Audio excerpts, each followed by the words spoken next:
We're on the go with Joe, and he is learning how to make what's described as a mini rainforest in a jar. He's at a unique business located in Southeast Portland. He joins us live with more from Roosevelt's Terrariums. Joe, good morning.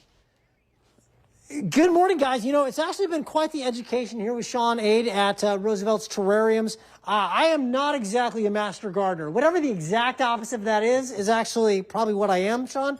But I gotta say, you've been teaching me how to make a terrarium. So for people just tuning in, the idea is these are all kind of what tropical style plants, right? Exactly. Because that's the kind of plant that would flourish here. You don't want any cacti or anything like that. But we're going to put it in this case, a jar. It can be an old liquor bottle for all I care, but whatever. And they're going to basically, it's going to create a self-sustaining ecosystem. Explain to me kind of the science behind that once again, Sean, like how that works exactly. Yeah, so when we add some water in just a second, the plants, the soil, and the moss are going to absorb all the water that they need. And when they're done with the water, they're going to want to push the water back out. And this lid right here essentially acts as a cloud. So instead of evaporating into the sky, it captures along the top of the glass here.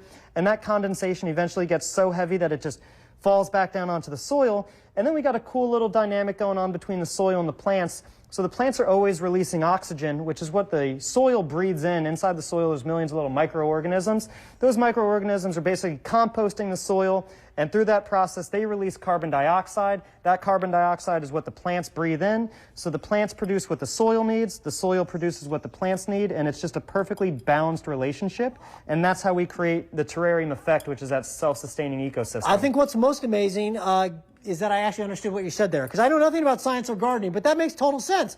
You know, guys, I think the hardest part of this is actually just getting the pieces in there without knocking everything over. If you ever play the old game Operation, the old board game, it's like that. I'm worried the buzzer's going to go off. Okay, so I've got my little mini world created here. How do we finish it off? So what we're going to do is we're going to want to spray in a circle along the edge of the glass and just water it until about 90% of that soil turns to a dark brown. So you can see as soon as I water it, it turns nice and dark. And I'm just going to spray along the edge of the glass here. And you could really just use any spray bottle from like Dollar Tree or something, but all we're doing is adding enough water to turn this nice and dark brown.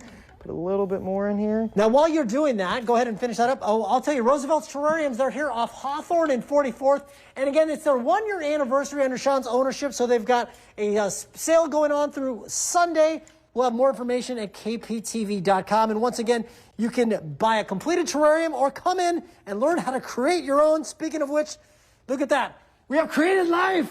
Look at this, guys. Very impressive. Beautiful. Sean, thank you very much, guys. That'll wrap it up from Roosevelt Terrariums. Look, Ma, I built a rainforest. Back to you in the studio. That is so cool.